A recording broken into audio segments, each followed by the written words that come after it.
Hey everybody, it's Charles from HumbleMechanic.com. Today we're going to be installing a catch can on my Tiguan. Alright, so we are going to be installing the Black Forest Industries updated catch can on my wife's, actually 2015 Tiguan.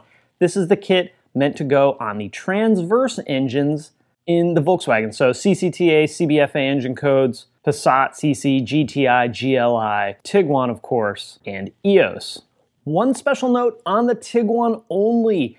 As of right now, you're going to have to modify the bracket for the catch can. The AC line runs higher on the Tiguan than it does on everything else, so you're going to have to cut a little bit out of the bracket in order to make it fit properly and not rub on the AC bracket. This took me a few minutes with a grinder and a little bit of paint, and now it fits perfectly. This is also something I mentioned to the folks at Black Forest, and they are working on fixing that. Even though all the cars I just mentioned have the same engine and are almost identical, things like AC lines can be ran differently, so the Tiguan lines are just a little bit higher, and the Tiguan is probably one of the least likely to be modified. The tools you're going to need for this job will be an adjustable wrench, a 30mm wrench, a 32mm wrench, a pocket screwdriver, a 10mm, a 4mm Allen, a 5mm Allen, a T30, a ratchet and extension, gloves and safety glasses, masking tape, and a heat gun. Some of these Allen bolts are also standard size, so you could use standard in replacement of some of the metric. All right, step one, let's remove our engine cover. Next, let's install the bracket for our catch can. For this part, we'll need our 10mm nut and this Allen bolt right here. It's a number 5 Allen. We will set our bracket down. I'm going to start the 10mm first. I'm only going to put these in hand tight, that way if we need to move the bracket at all, we have a little bit of room. Next, we'll go ahead and remove the pipe from our intake manifold to our oil separator or PCV valve.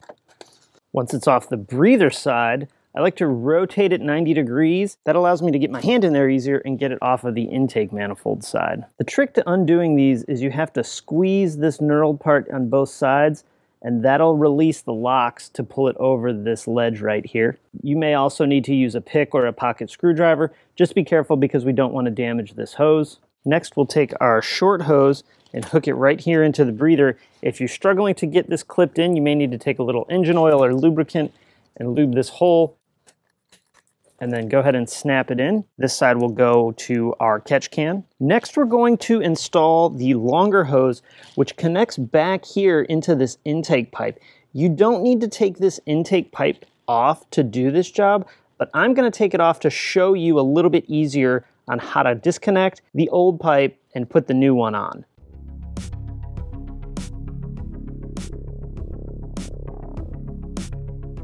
Now, the hose we're going to be disconnecting is this one right here. It actually hooks into the PCV valve. The easiest way to take care of this is actually going to be to remove this little short hose, because we're going to have to cap this end, and it'll be easier to do on the bench. Pop our cylinder 3 coil up just a little bit in order to get this all the way out.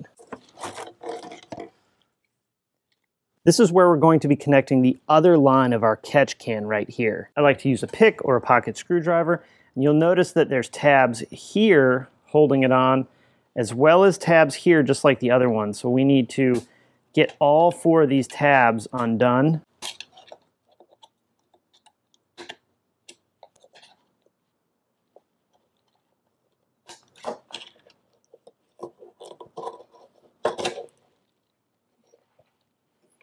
Now, I do recommend giving this a good cleaning before we put our brand new pipe on it. Go ahead and lubricate this a little bit. Engine oil works just fine. You can also lube this a little if we want.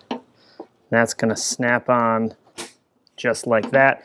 This is going to wrap around the back of this pipe. Next, we're going to go ahead and assemble the catch can. We need to take our fittings, put our O-rings on. The O-rings will only fit on one side. I'm going to just do that one hand tight. Go ahead and put the other one on. Now, when it comes to plugging the bottom, we have a couple of options. We have a plug that the kit comes with. There's an O-ring for it, so if you're going to use this, make sure you put the O-ring on. Screws into place down there, and then that totally blocks the bottom. That's option one.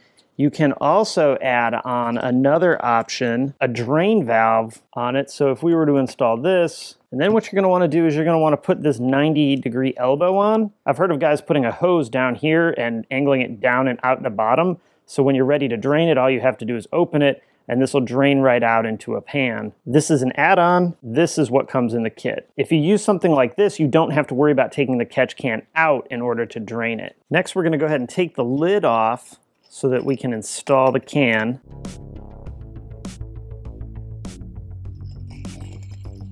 Now, I went ahead and already installed that back pipe since that's not a job you're going to have to do. The catch can pipe runs along the back side and comes out right in front of the timing cover. Next, we're going to install the catch can into the bracket here. We'll start with the lid with the dipstick removed and lay that in the bracket. We'll bring the can itself from the bottom and set it and hold it. And then we need to find the orientation of our bolts. We only really need to start them by hand because we may need to change the orientation or reclock the catch can so that our hoses fit properly. But at least this way it'll stay in place.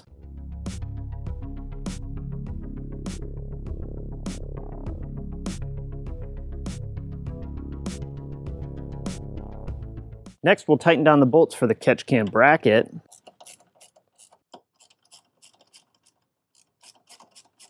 Now let's go ahead and tighten up our fittings at the catch can.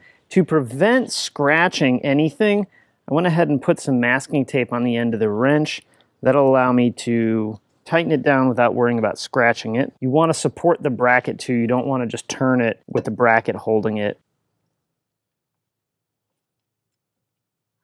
And we'll go ahead and tighten up the lines too. And now's a good time to not forget to put the dipstick back in. If you upgraded to the colored bolts to replace these, now's a good time to put them in. In order to remove the corrugated pipe and block off this piece that goes into the PCV valve, we need to take a heat gun and warm this end up just a little bit. Be very careful here. We do not want to melt this hose. We only want to warm it up enough to soften it so we can pull the two pieces apart. If you heat it too much, it may permanently distort this tube and you won't be able to reinstall it in the future. Once you remove the corrugated part, put the block-off plug over the fitting on this little piece. It's a low pressure side, so it does not need a clamp. Using a pry bar, we're going to pry up a little bit on cylinder 3 coiled to reinstall this piece into the PCV valve and tighten back down the T30 Torx. Next, we're going to plug the big opening we left in the intake manifold. This plug does have several options for a boost gauge. Because I'm not going to be installing a boost gauge on the Tiguan, we're just going to use the simple plug.